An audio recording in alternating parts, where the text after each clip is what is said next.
Welcome to the Digital Forester podcast, where we speak to forestry leaders and innovators who are shaping the future of forestry. Hey, everybody. Welcome to the Digital Forester podcast. Today, I'm joined by Bill Greer. He's the co-founder of Common Space.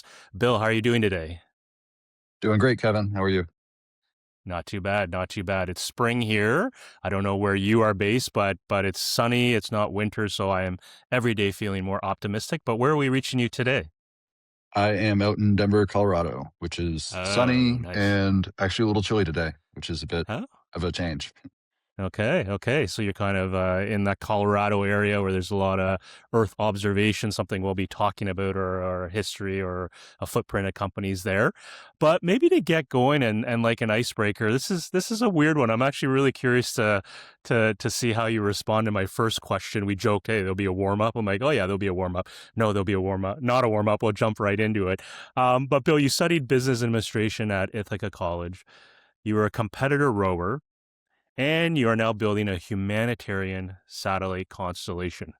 This is not the obvious career arc. I don't think I've met anyone really on this type of arc. So, how do you explain this trajectory to people like myself who have never met you before? Yeah. So I was a rower at Ithaca College, and then after college, my brother and I both kind of tried to make the Olympic rowing team for the U.S. So we moved around the country. Uh, so from Ithaca, we went up to St. Catharines, Ontario, then down to Philadelphia, rowed at the Pennsylvania Athletic Club rowing. Then went over to the Pocock Training Center in Seattle, and then kind of settled into the Potomac Boat Club in Washington, D.C. And when I showed up there, I kind of like needed a job. And so I started working for one of my fellow rowers who was, national team rower and super great guy. He ended up becoming my mentor for 10 plus years. Still really, really good friends with Sean Gorman, who kind of got us into the GIS and mapping space. So really started in DC, kind of doing critical infrastructure analysis and mapping for defense and intelligence cases. First startup got acquired by Esri, which is a big mapping company that I imagine a lot of folks out there know, especially in forestry. And then from there, we started another startup that got acquired by Digital Globe, which became Maxar, which is also when we moved from DC out to Denver. After 10 years of experience doing GIS kind of vector focused mapping, we started to move more into open methodologies around satellite imagery. From there, I went to Albedo, where we were building a new satellite from scratch, right? So, uh, but and with all that experience, I got really lucky in order to see kind of like the full workflow of satellite imagery from building and designing a system. Again, I was a business major; I wasn't an engineer, but I got to work with some of the best people in the industry around that. At Maxar, I got to see how you actually take that raw data from a satellite and turn it into process data and analytics and get it into the field. And a lot of that came down to the GIS work that we're doing and open data work that we had done at GeoCommons and Esri. Uh, and then I also had a stint where I was doing some field work. So I was, again, this goes back kind of to the defense and intelligence phase, but I was on the front lines against ISIS in Kurdistan. I did some counter trafficking in Mali. And so seeing that end user need for the imagery was also a huge part of it. And then I guess to bring it back to the rowing thing is, I don't know if you know much about rowers, but we will typically work really, really hard and no one really cares. So I kind of felt right at home in the mapping world where it's like, this hard, important work that usually doesn't get the spotlight, but if it goes away, people realize it's not there. So it's kind of one of these tools or pieces of infrastructure that people just expect to have, but rarely think about how it works. Right, So right. So for our audience, clearly this is an individual that's an underachiever that doesn't really strive for the best and challenge himself. I say that tongue in cheek, if that's the right way of saying it. So on that note, I could wrap the podcast up. You've covered everything. I'm just joking, of course. We'll double click or deep dive into that. So that's super cool. And you had touched on GeoIQ back in 2006. Back at that period, I might say things, not early days of geospatial, but maybe to some extent earlier days of geospatial. Um, in my notes as it was prepared, it actually said ancient, and I thought that might be like a bit too harsh there. But that was a period where geodata, that word geospatial, like it wasn't maybe as prevalent as it is today. Back then, I think we had to explain what it meant. Today, you say geospatial, people, I think, implicitly get what that means. But what was it like building with spatial data at that moment in time in the early 2000s? Um, and maybe what did that chapter teach you about what was possible or the potential, but also maybe what the limits were during that period in the early 2000s? Yeah, and so absolutely, this was early, and so when I came in, ArcMap 3.2, I think is what we were using. If anyone is familiar, and I'm dating myself with that. But access to data was also really hard, right? So we were trying to do critical infrastructure analysis. Most of the data was furnished by the government. There's a really cool data set called HZIP Gold that we were using for critical infrastructure analysis. Uh, but we kept coming into problems where the data didn't exist, and we either had to create it or email people or try to find it. Um, I was not super involved in this project, but there was this project around the London tube bombing in it was like 2006 or something like that, maybe seven. Um, and there was no data for the London tube system. So, people on our team were calling people up to walk around on the surface with GPS receivers, which were also not super common at the time, in order to try to map out the best data that we could get for where the tube went at the time. So we kind of got to see that initial growth of open data. And, this is right when OpenStreetMap was coming out, was still a new thing. And we were still at GeoCommons and GeoIQ when that growth was happening, and I feel like that really got a boom.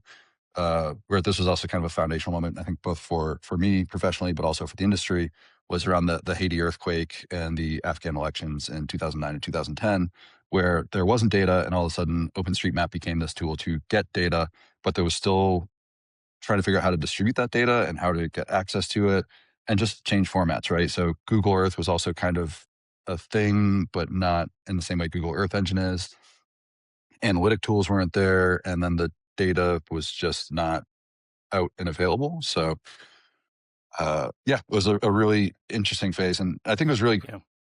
useful because we were seeing what data we could find and then seeing what we could do with it. So there was a lot of creativity and a lot of growth because every time a new data set came online, all of a sudden it was like, oh, now we can do this. Now we can do map mashups and we can open up those mashups. So there's a lot of creativity and interesting use cases around volunteer geographic information and data.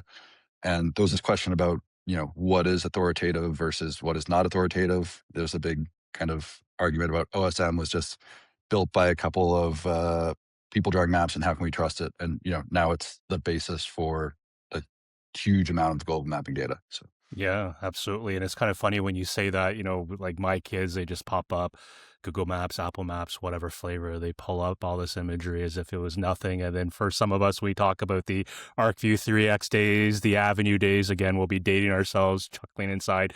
Those are not the times, even 20, 25 years ago. So definitely the needle has moved in terms of progress substantially. So one of the things I'm curious to learn more about and genuinely curious is I know you touched on it in your opening remarks, but you've been deployed overseas, and so I think in 2015 you mentioned Kurdistan during the Yazidi genocide, and I'm probably pronouncing that wrong, and then as well in 2018 you mentioned the counter trafficking operations in Bamako, Mali, and this was focused on using drones and satellite imagery on the ground. So most people in the observation industry, we're desk people to some extent. Like we don't go out into the field and do that.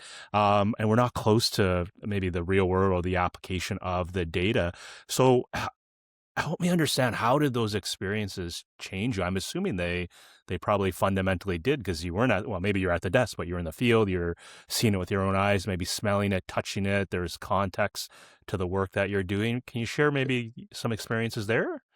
yeah, I think it was very foundational to, I mean, both the inception of Common Space, but also just how I think of geospatial data. So, again, I think anyone that works with geospatial data realizes that this is a technology that explains the real world, right? We're not dealing with a ton of super abstract concepts or things. This isn't financial data or something like that, right? It's like every point, line, and polygon represents something that's on the actual surface of the planet, I mean, or underneath or whatever. Um, but we also tend to think that we really understand an area because we can see a satellite imagery of it or an image, or you have a good vector file, whereas a lot of the important things about that data are super contextual. So I think in Kurdistan it was really, really interesting because on the ground we got to understand what was actually happening and what was actually important and what those end users actually want versus thinking we know, right? Like, oh, I know a great algorithm that'll make a great news story, or I know a great visualization tool that is going to really make the point that something is going on here. Whereas when you actually talk to people on the ground, you understand the context. And I think that that gets overlooked a lot, right? Like the entire time I was at Maxar, we were always talking about mission, talking about mission, talking about mission. And then right before COVID, I was trying to go to Afghanistan to work on a polio project. And I could not get approval to go because they're like, oh, no, that's risky and that's dangerous. I was like, but isn't this why we have this data? Like the whole point that we're creating this data is so that we can try to, in my opinion, help people on the ground that don't have access to these tools. And so, and I want to make a clear distinction here is a lot of people on the ground can help themselves if they're given access to these tools, but there is a huge gap in the availability of these tools. So that's where I think the real value of a geospatial expert or remote sensing expert to go to the ground is hey, you've got tools and access to things that people on the ground don't have. They have the context component of what's going on. And so it's really about working with them to understand how you can bring these tools in to actually help them with their contextual problems that, again, we might think we understand, but we don't actually until we're there. So for me, that was a big thing. Is just trying to learn how to like build things with a community rather than just kind of creating content and hoping that it creates value down the line. Right, right. And thinking of your career journey at these companies you described, there's always what I saw on LinkedIn, a product management focus that I assume that would come in full Yep. value, and not assuming that you know what your users, your end users, communities needs, but actually getting that context, or maybe making sure it's localized for that context. Now, before Common Space, you were head of business operations at Albedo, a company that was pushing the boundaries of spatial resolution. And again, our vintage, we can relate, we had the spatial resolution, temporal resolutions, yada, yada, all the different flavors of resolution. But at the end of the day, things are driving towards that 10 centimeter side. And that's a sharp commercial edge in the industry. I know you touched on your experiences there, but uh, the commercial model alone, going to that resolution, what are your thoughts on there? Did users ultimately care, or were we chasing vanity metrics? Not the right word, but at what point do you get to a certain resolution that is a good enough for some of the problems that we're trying to solve, or is it really always chasing finders better, finders the better? How do you think about that? Uh, Different criteria matter for different use cases, right? And so 10 centimeter imagery is absolutely, I think, necessary and valuable. So I think that was kind of proven out. And one of the things we were trying to prove out at Albedo was resolution really does matter. There's a huge commercial market around aerial imagery, which is typically around 10 centimeters, but it's usually limited by you have to fly over a place, right? So the defense intelligence value for 10 centimeter imagery is huge. And then the other thing that didn't get as much play with albedo, but was probably just as important, is they were also collecting 2 meter long wave infrared. So 2 meter thermal data co-collected with the visible, which again, for defense and intelligence use cases, there's just unlimited stuff you can do. The drawback to that data is your coverage. So your swath size isn't as big. So it's really great for specific targeting of specific locations or facilities where you really want to know what's going on. But then you have other players out there like Earth Daily has just got its first satellite up, and they're trying to do global coverage. Planet and Satellogic are also trying to do these like large 1 meter constellations that will get the entire planet covered every day, uh, which has a different value, but the resolution is much coarser. So what I'd say is you get to a point where it is less actionable. So, and this is kind of going back to Landsat and Sentinel, which almost everyone is familiar with, you're talking 10-meter resolution, which is amazing for land use land cover, understanding broad things. You can see some pretty major changes. But if you actually want to take that data and do something operational with it, you need higher resolution data. So I think uh, both. So this went really into, we did a demand assessment with 250 people in the humanitarian world to figure out what they need and what they want from a satellite. And we're actually still working on mission design to figure out some of these balance points. But you have to kind of look at your total coverage with your resolution, with your bands that you're going to collect, and latency comes into play also. So again, I think it's impossible to do all of them, or at least very, very, very hard to do all of them. But what we're also seeing is that costs are coming down to the point where you can do any one of these things super well at a relatively low price. So I think Albedo is really saying, hey, we're going to do the highest resolution stuff, and we're going to do it at a really good price, and it's going to be, exquisite data. Earth Daily is saying, hey, we're going to do coverage and scientific measurement of that super, super well, and let's go. I think Black Sky has taken the latency approach. So again, everyone kind of has their niche, and those things are starting to converge where prices are coming down on each of those. Uh, and then again, going back to my product role, the question then becomes, who are you trying to build this for? And almost all of those people have decided, hey, defense and intelligence is going to be our primary use case. But with costs coming down, we can actually start to say, hey, you know what? Like, we can start to build satellites for very specific use cases, which is, again, where common space comes in for the humanitarians. And we use humanitarians broadly to include a whole lot of kind of for good constituencies. Right, right. Yeah, and I guess at the end of the day, when you describe that for our listeners and audience, it seems like there's always trade-offs in terms of, to your point, you're going to chase one spatial resolution or temporal resolution, or you're going to focus on radiometry, getting that tight. There's always trade-offs, and some aspects you're dealing in this world of engineering physics, so kind of no surprise that there's always going to be that in place. So we will get to that common space. I promise our Yeah. listeners, and I guess thinking of where we are right now, like we have thousands of satellites or Earth observation satellites in orbit right now. And you're touching on, or I'm sensing, I'm connecting the story Yeah. where, and probably not a surprise to many that, yes, defense has the budget and they're driving some of these initiatives. And when we think about humanitarian need, needs, and use cases, or even environmental monitoring or community land defense, probably they still can't reliably get access to the data and thus the information products, and then thus be able to form actionable insights from that. Um, what are your thoughts on why that is? Is it a pricing problem? Is it a licensing problem? Is it a political problem? Is there something structural there? And I suspect you'll probably say, "Hey, how long do we have for this podcast? Yeah. Because I can spend 5 hours on this." But what's held us back to date? Yeah, and I think you actually kind of nailed it in your question. Is the reliability is kind of one of the key things, and that's why I was saying we need to build satellites for specific use cases, because each industry vertical needs reliability. So the structural issue here is that if you take venture capital money, which again, building satellites is super capital intensive, so thus far, almost everyone has taken venture capital money, but then you have to go to the defense intelligence in order to, you know, be a good uh, uh, agent of using that money. So the hard part there is once you go to defense intelligence, your reliability goes down, right? Because they're going to get priority tasking. When a large event happens somewhere in the world, your tasking capacity goes towards that event. They pay for it, and then that drives up the price because now there's a new kind of floor on the price that you're willing to expect.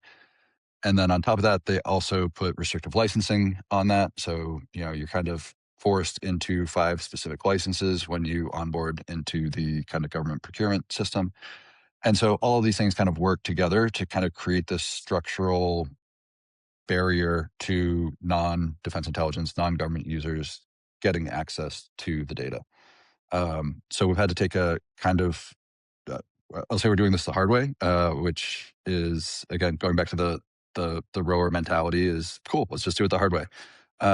So we're building this as a nonprofit, because that keeps us from taking money from the government and then falling into that trap of the government funding cycles and uh, the licensing cycles there, so that we can start to actually build the system for the end users that need it. Yeah. Right.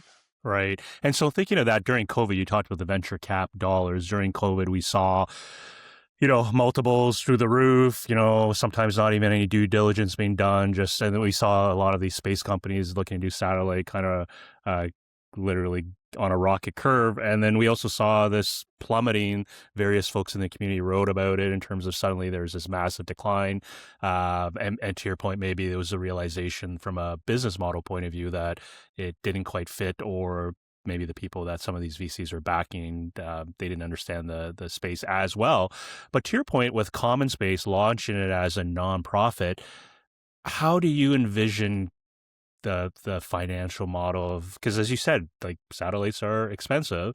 How do you think that, or what is your experiences a day? What are you drawing on to say, hey, I think I can make this work. I think I could get us to this OpenStreetMap concept where we're collecting data, where it's a common good, a public good, open for everyone. And we know that once you do that, like there's so many use cases that we never even thought about that become unlocked, but that's still going to require finances. So in your world, Bill, how do you think about that? How do you tweak the financial model to say, hey, this is why Common Space is different than other efforts? Yeah, I mean, there have not been a lot of efforts like this, but we are kind of riding off the momentum from FireSat and MethaneSat, which were philanthropically funded. Environmental Defense Fund did a lot of work to kind of get those built out. I imagine FireSat and the Earthfire Alliance are probably big with your community because it's kind of global wildfire protection. So we're trying to build on that model. But the other nice thing is here is satellite prices have dropped drastically, right? So all that investment that you're talking about that went into the industry, now there's a ton of providers that create kind of satellites as a service, constellations as a service, satellite data as a service. You can get, small sats and CubeSats are all available. So you have a lot of options. And there's also a lot of competition, specifically around this sub 1 meter imagery area, right? Because that gets to relevant for defense and intelligence, which is where the funding comes in. So we get to piggyback on that wave of funding from defense intelligence, try to get some of that technology that's been developed, and we get it really, really cheap. We still need to find that philanthropic funding in order to get the satellites up and launched. But we also, I think we have like a really good sustainability model. So we view philanthropy as a good way to kind of kickstart the effort, get the data up there, get it flowing. It really changes our financial model for making the data available. But then we're really looking at what it's a club good model. So the idea here is that if you are in the humanitarian, climate adaptation, journalists, human rights space, you get free access to our data under an open license. If you are a larger commercial company, so if you're a Google, Microsoft, Palantir, something like that, you're going to have to pay according to your ability to pay for that data.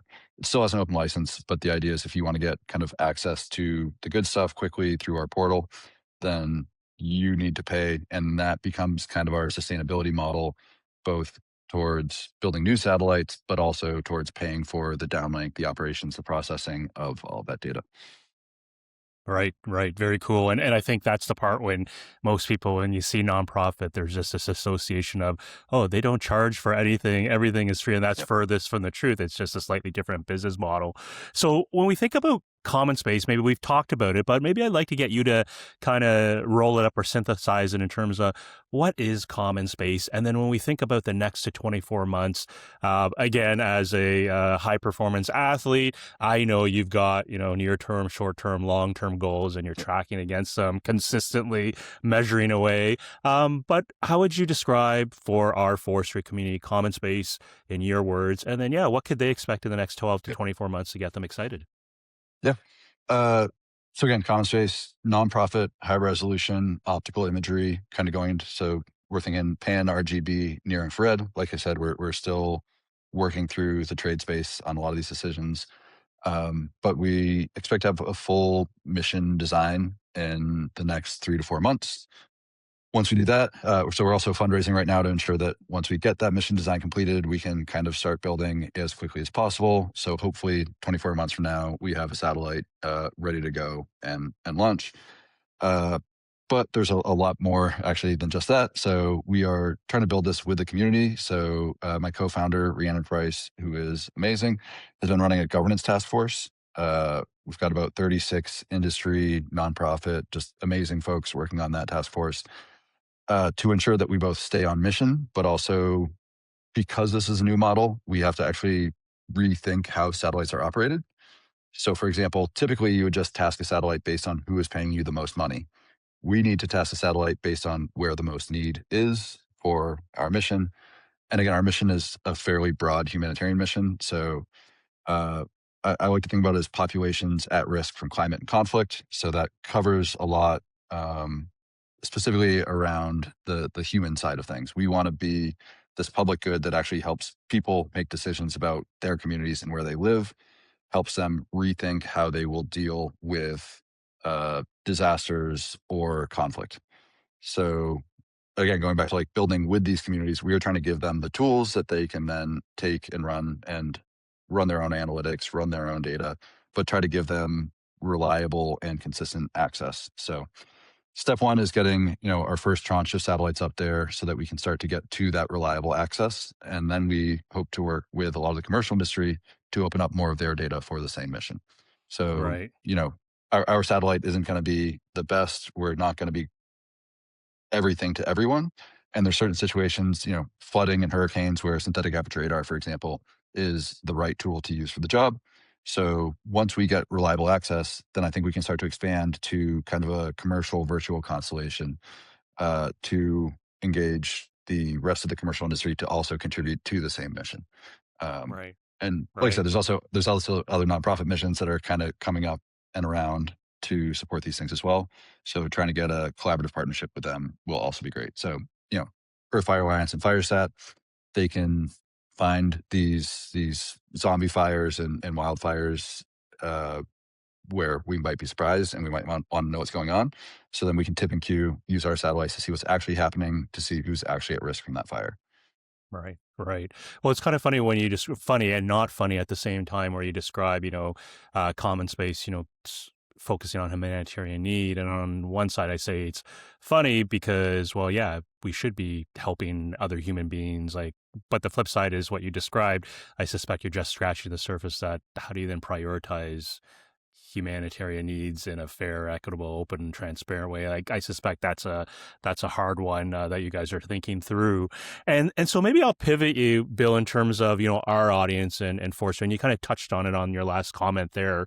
So they're forests; they work in forests. I'm sure many folks can resonate as foresters are stewards of the forest natural resource. They're good human beings all around the world, and they would want to help wherever they could, but maybe help put in context further where you believe you can help the forestry community. And right off the bat, I can think of illegal deforestation or deforestation detection, illegal logging, wildfire monitoring. You touched on carbon stock, biodiversity indicators.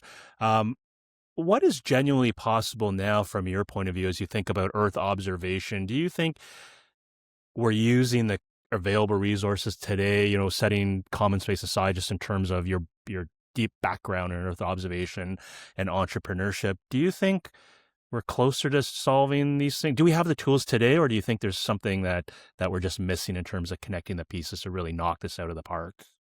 It's It's a really tough one for forestry. So I actually, way back in my DC days, I went to the launch of the Global Forest Watch, right, which uses mostly Landsat and Sentinel to monitor global forests, shows the broad geographic level change, and that was such a cool event, cool idea, and that's still running today, right? So in one sense, I think forestry was a leader in kind of creating this kind of like global watch type thing because there are other versions of that, right? There's the Amazon mining watch, and there's yeah, global fishing watch, and things like that.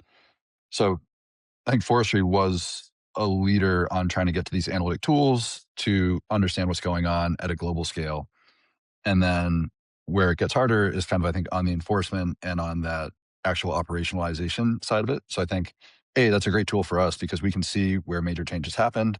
We can see that that could have detrimental impacts to the environment. Again, I'm not a forester, so I think most people on the that listen to this would probably be able to call me out if I'm inaccurate on this.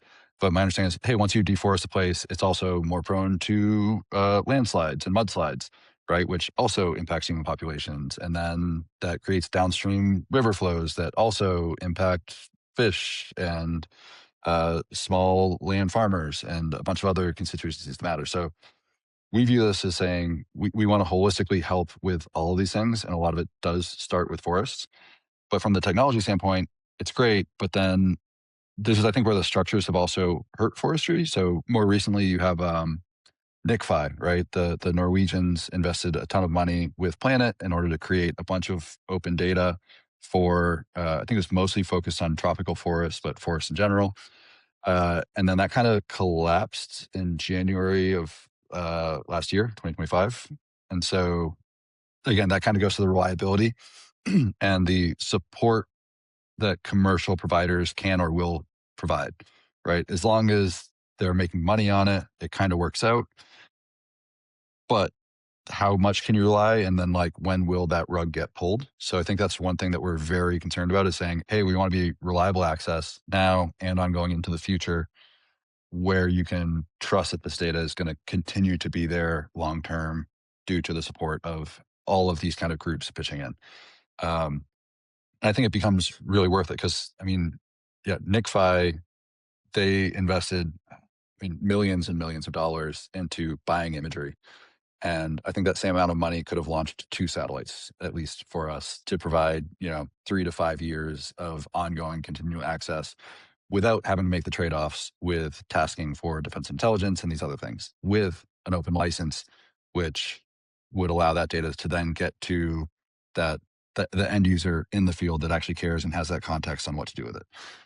But again, also available to the researchers and that global scale level of use as well. So like that's where the licensing really matters is saying, hey, everyone has access and you can collaborate around this data with anyone else that you need to or want to work with. So Right. again, I think Right. that's the hard part is like the need and the want and the demand is there. Finding a structure that works is really hard. And that's kind of where we had to go back to kind of first principles in designing how we are building the system to support that reliable, ongoing, collaborative kind of system. Yeah, for sure, for sure. Yeah, and as I said in previous comments, like in some respects, it seems so easy, and then yet as you talk and describe what you, I'm like, man, this is more complicated. It gets more and more complicated as we actually go. And so along those lines, when we think about Earth observation again, you've been at it for so long. Well, again, for those listeners who are not watching, Bill's not a gray-haired dude. He's like he's a young guy. But I you got a you little, I got a little salt and pepper coming in you here. go salt and pepper. Yeah, yeah. I keep telling my kids it's jet black, even though mine is not jet black. But um, there's a lot of data out there, and so taking your previous comments and then this idea of like reliability and then these use cases, like are we potentially in a situation, at least right now today, for some of the challenges we're facing, are we drowning in too much remote sensing data or Earth observation data that we just don't know what to do? Is there the possibility of that, or do you believe no, each of the players focusing on their niche use cases and what they do best, we still haven't got there yet? How do you think about that? I think there's a huge mismatch on utilization of the data. So like the data exists, right? Like that's the part that I think is really frustrating for people in the industry is people are just sitting there being like, why aren't people using my data more? We've got open data programs. We've got, again, Planet creates data over the entire planet every single day. You've got various resolutions, various phenomenologies. You've got SAR, you've got thermal. But again, that fundamental model of licensing the data is, I think, a market failure. So we've got, I mean, we also have public missions. So this is where these two things kind of come together and there's a mutual failure point, which is where we're trying to hit, which is public data like Landsat and Sentinel is amazing and openly licensed, but the resolution is 10 meters or worse. So, you know, again, that operational area just doesn't quite get hit. And then that's been a carve out for the commercial industry that was supposed to come and solve that problem. And they largely have on the technological side. Those business cases still don't quite hit because, again, with defense intelligence being the primary buyer, they have set the floor on the price that the market thinks the data is worth.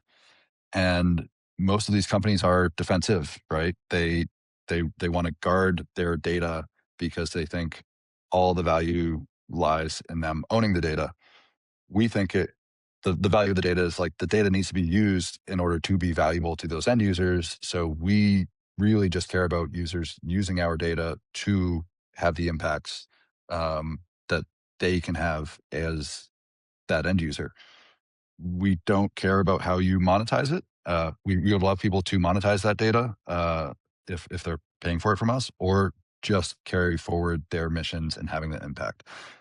So we just have very different incentives. And that's also where, again, the second phase of this is trying to work with those commercial providers to say, hey, you have great archive data and the value is not there. There's this time value of satellite imagery where the data is worth a lot when it's new.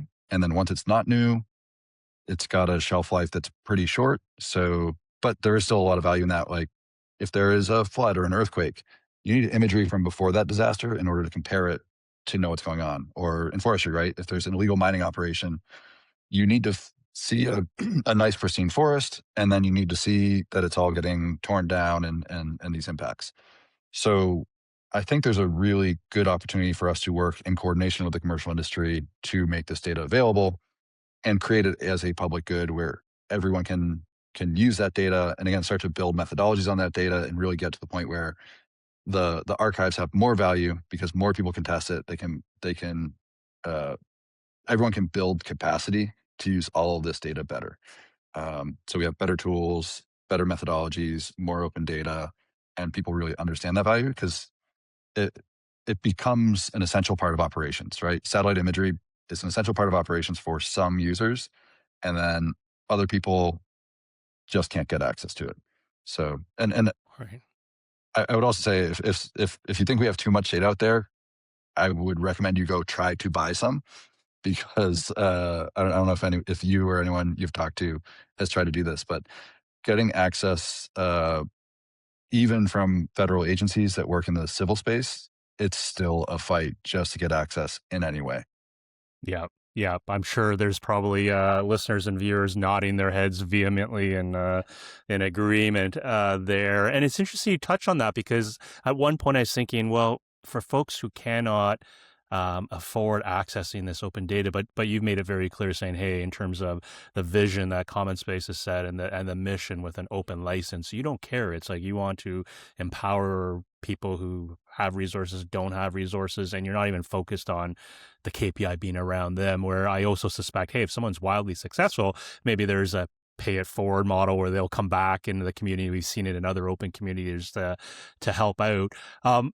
So I joke with this podcast. Often I can feel like a forester. Certain foresters I know, like kind of on my shoulder, saying, "Ask this question, ask this question."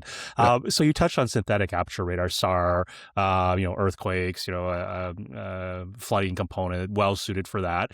In forestry, lots of airborne LiDAR. And always, there's some folks chasing LiDAR in the space. And I don't say chasing in a derogatory, negative way, as opposed to just it's the thing that maybe the holy grail.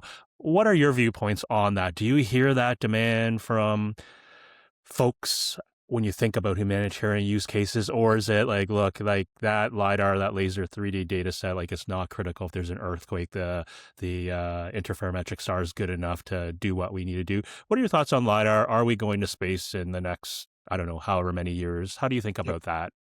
I mean, I think New View is the company that's trying to do LiDAR from space, and I think they're planning on launching probably sooner than most people realize.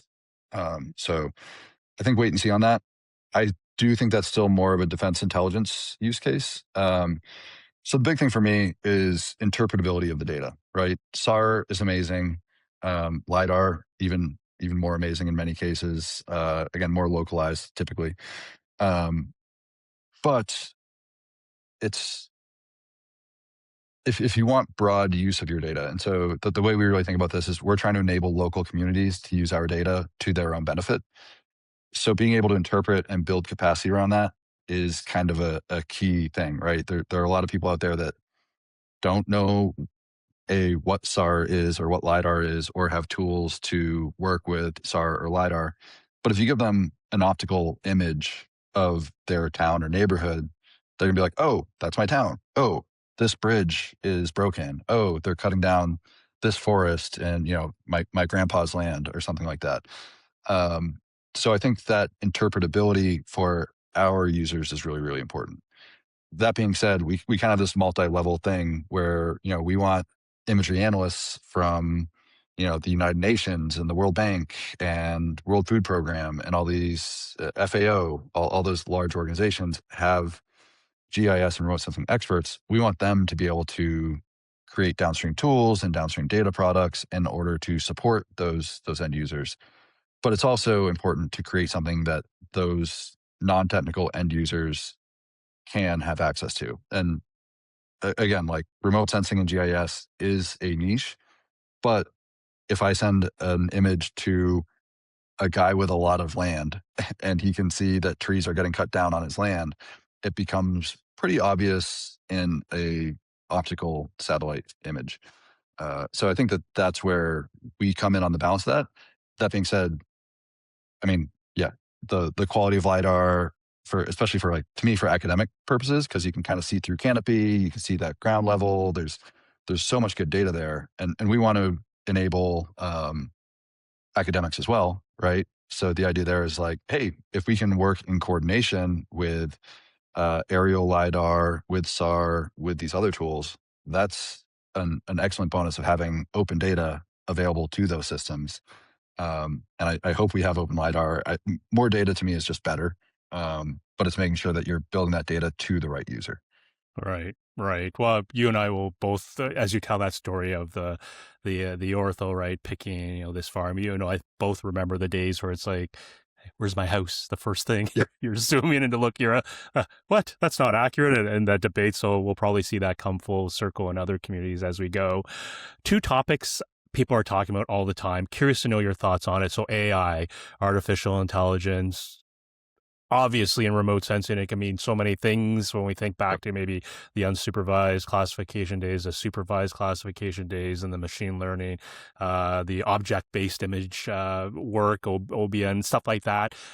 How do you think about common space AI today? Is it, look, AI is important, it's a game changer, but for common space, based on our mission, it's like we just need to get some of these fundamental things down. How do you think about AI? Do you see it unlocking all sorts of things in the EO space? What do you think? Yeah. So, I mean, again, going back to putting my product hat on, is what does AI actually do for us? And I feel like I've kind of narrowed this down to the things that I care about AI accomplishing for common space. Reducing costs, right? So there's a lot of onboard compute where we can do selective compression on imagery so that I don't have to download a super high resolution image of a cloud, right? That saves me money. And it also goes into my next case, which is latency. So transferring less data faster. So reducing costs, latency. Latency also gets into that object detection or specific use case. So I was at Maxar during the GBDX days, if anyone remembers that. But we're doing kind of early computer vision, object detection on Maxar imagery, and training data was really hard, right? Like cars for computer vision, cars look different in different biomes during different seasons. A snow covered car is harder to detect than a non snow covered car, leaf on, leaf off. There's just so many variables, including like sun angle. The shadow is cast at a different angle. It's like, oh no, the computer vision, you just need a lot of training data in order to do that. So I think a lot of these AI models are getting really good at computer vision so that it can do better self-training on things like that, so that we can also start to use that to create computer vision models that actually work for the end users. So the third thing I care about for AI is increasing capacity, right? So I want a user in Bangladesh to be able to find a illegal forestry event. I don't speak Bengal, so I want them to be able to have a LLM that will allow them to task or get access to the imagery very simply, very quickly in their local language, and kind of enables them to do more with our data. Um, so kind of increasing the accessibility of our data, not from a licensing and tasking standpoint, but from a end user ability to get to that mission when I'm not there holding their hand. Right. So Right. Right. I Right. think Very, I think very AI. interesting. Yep. Yeah. Yeah. An AI, I think, can do all these things. I don't think that the hard part for me is like it hasn't really proven at scale which one of these things it's going to be best at. But I'm excited about all three of the potential for those things. Yeah, yeah, and it's interesting you mentioned that, Bill. It's an area we haven't touched on, or maybe people don't think about. Is that when you think about common space, then that we talk about the end user, but and yet we don't touch on maybe the cultural barriers, whether it's language or process or those things, and how that could trip it up. So interesting to hear how you think about we're using NLP or natural language processing, local language, neutralize any cultural divide, and just maybe ask the LLM what you're looking for, have it go out, find what you need, do the analysis, etc., and Well, then just spit back the results. and it's because actually, this is where also like the on the ground context still really matters.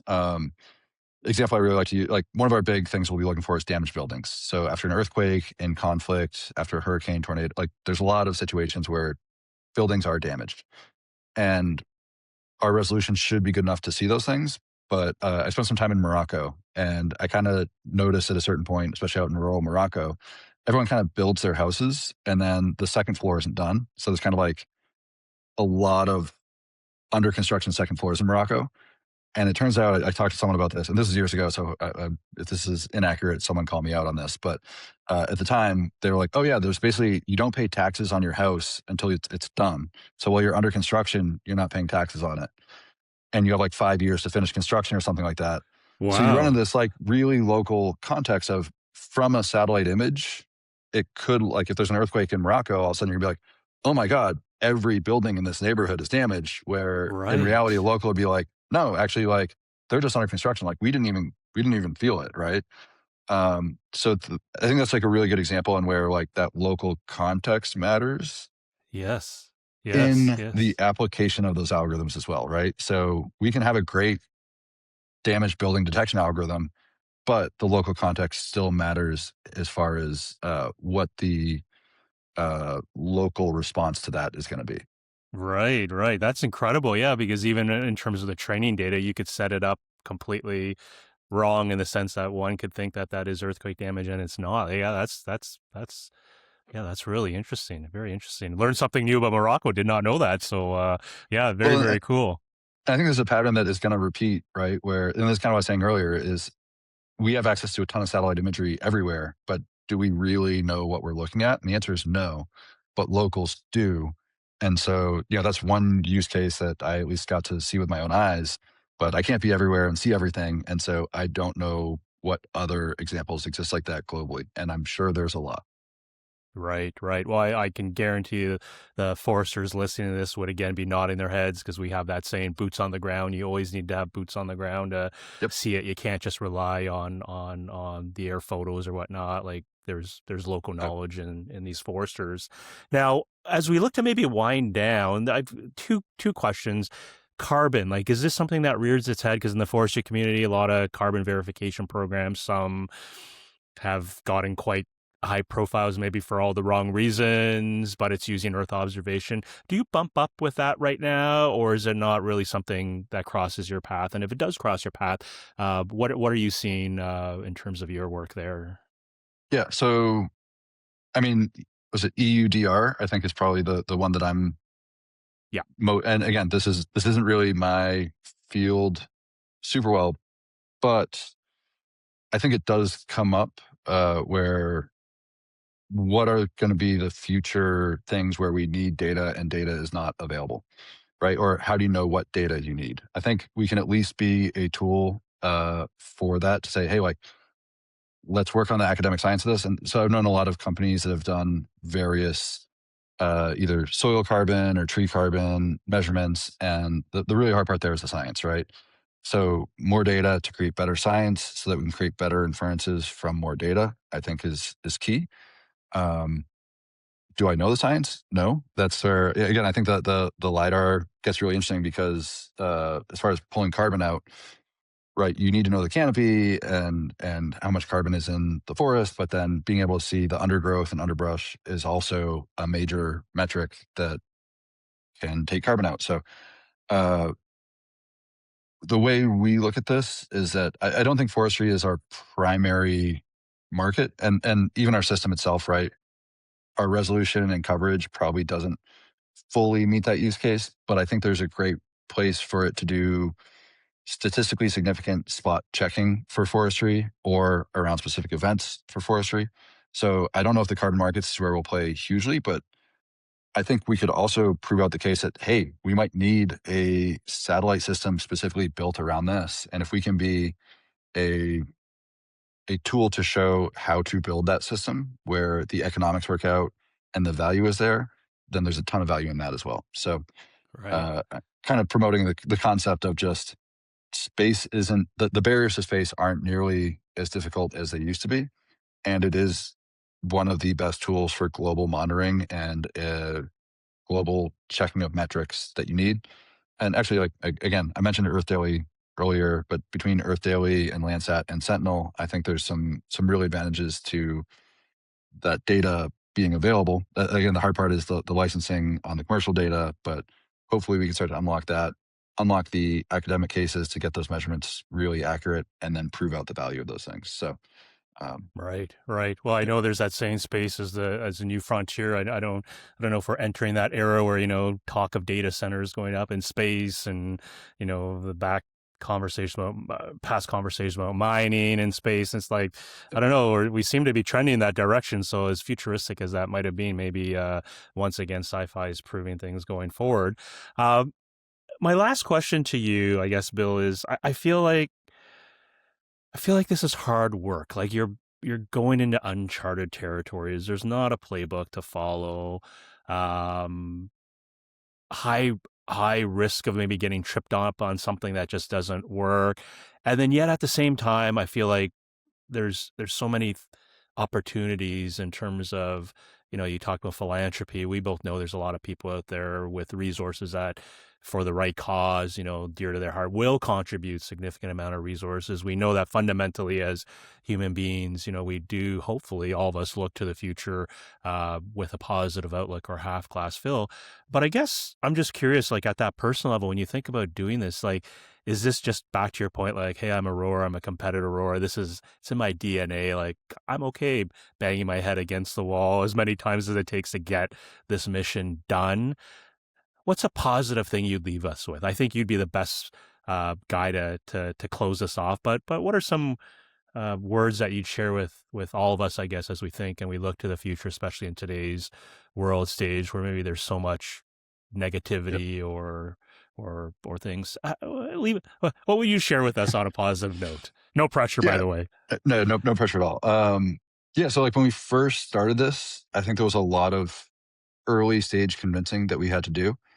And now what I'd say is since we've started Common Space, almost every event that's happened in the world has kind of made the case for us. And again, they're not situations that they're terrible, right? The LA wildfires is a really good example where there are a bunch of people that were like, hey, I work for NASA and I can't get imagery of my house burning down.